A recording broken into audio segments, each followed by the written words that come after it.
kwamba amani ya nchi hii ni jukumu langu mimi na wewe.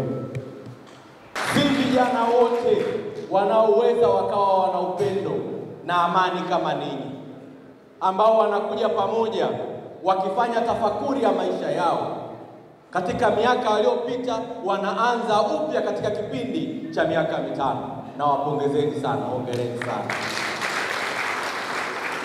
Nilikuwa napiga hesabu, naulizana na mkurugenzi, katika jiji letu la Dar es Salaam maafisa usafirishaji wako kama 200,000, na kila afisa mmoja katika halmashauri yetu ya jiji la Dar es Salaam kwa mauzo yake kwa siku hakosi shilingi 50,000. Uongo kweli? Ukichukua 50,000 kwa maafisa 200,000 unazungumzia zaidi ya milioni ngapi? 10. Milioni 10 kwa siku 5 ni milioni ngapi? Milioni 50 maafisa usafirishaji hawa wamezikosa. Kwa sababu ya kukaa wapi? Ndani. Nikienda kwa ndugu yangu Liside, machinga hakosi naye chini ya 50,000, 60,000 kulaza kwa siku. Wanakosa kwa siku ngapi? Niwapongezeni sana viongozi kwa kongamano hili. Hongereni sana. Niwapongezeni mlioacha majukumu yenu kuja tukaongea na sisi viongozi. Jambo hili kama mnavyosema ni la fahari kwa nchi nzima.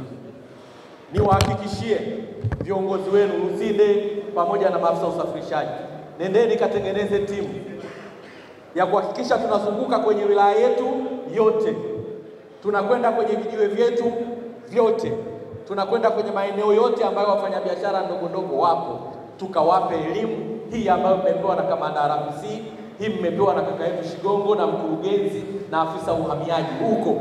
Kwa niaba ya serikali niwapongeze, na nimechukua mapendekezo yenu, nitayapeleka na mimi kwenye vikao vinavyohusika. Yaani jukumu la jeshi la polisi basically ni kumlinda raia na mali zake. Kama hakuna amani, hakuna maendeleo. Sisi tunajivunia, mkurugenzi yuko hapa ni shahidi, jiji la Dar es Salaam ndio linaloongoza kwa mapato ya nchi hii. Sasa hatuwezi na kwa nini tunapata mapato ya kiasi hicho? Kuna amani. Mimi polisi RPC, jukumu langu ni kuhakikisha kuna amani katika mkoa huu. Watu wanafanya biashara, watu wanafanya usafirishaji, mapato yanapatikana. Sasa haitawezekana hata siku moja tukaipoteza hii amani ili mapato yasipatikane. Unajua, kuweka kiwango sio shida, kumaintain kile kiwango ndio shida. Kwa kiwango tulichokiweka Ilala cha kuwa halmashauri ya kwanza, jiji la kwanza kuongoza katika ukusanyaji wa mapato, hatutakaa kamwe tukiachie. Na sisi kama jeshi la polisi mkoa wa Ilala tunawahakikishia tutaitunza amani hii kwa wingu mkubwa. Siku 5 zile za hali ya zuio la kutoka nje, zuio la biashara, wote tuliteseka, wote tuliumia. Sisi maisha yetu lazima utoke, ukatafute, urudi nyumbani, ulishe watoto wako. Uongo kweli? Tulipata shida. Mungu alitupa nafasi ya kujifunza kwa siku 5. Mnataka hali hiyo itokee tena? Mnataka hali hiyo itokee tena? Najua hakuna mtu kati yetu anataka hali hiyo itokee tena. Tuliteseka kwa siku 5. Ndio maana nasema Rais wa Jamhuri ya Muungano wa Tanzania na serikali yake wana nia njema ya kutunza amani ya nchi yetu. Tanzania ni ya kwetu.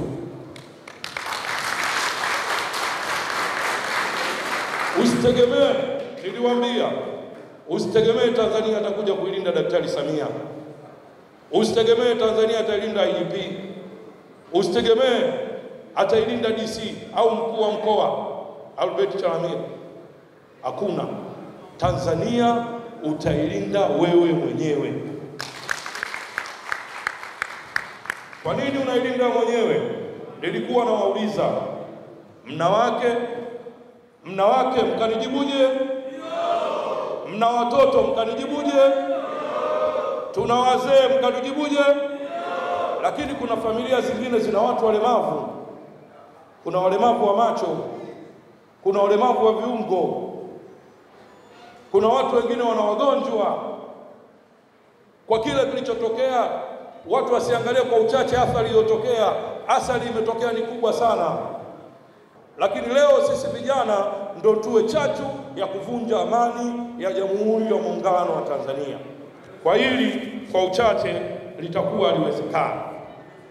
Kwenye ufunguzi wa Bunge, kwenye hotuba yake, lakini tumeona juzi pia akiwaapisha mawaziri, alisisitiza utekelezaji wa maelekezo yake kwenye kampeni kuhakikisha ndani ya siku 100 bilioni 200 bodaboda na machinga hao wanaenda kuzipata.